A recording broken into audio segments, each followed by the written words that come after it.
TV సంగమా, మీకందరికీ Christmas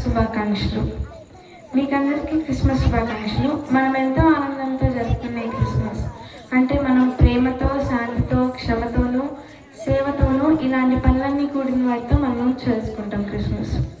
యేసుక్రీస్తు జన్మం ఈ లోకానికి ఆశాకిరణంలాగా వెలిగింది.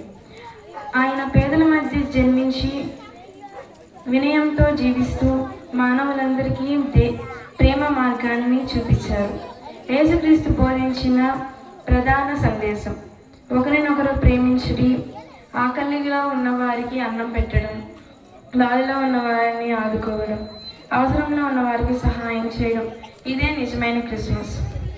క్రిస్మస్ పండుగ అనగా అలంకరణలు, బహుమానాలు, విందులే కాకుండా హృదయాన్ని శుభ్రపరచుకోవడం, ద్వేషాన్ని విడిచిపెట్టడం, క్షమను అలంబించుకోవడం.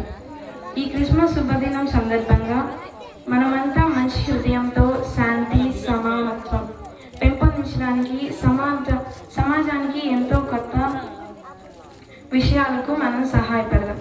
ప్రతి ఒక్కరి జీవితంలో ఆనందం, ఆశ, వెలుగు నింపాలని యేసయ్యను ప్రార్థిద్దాం.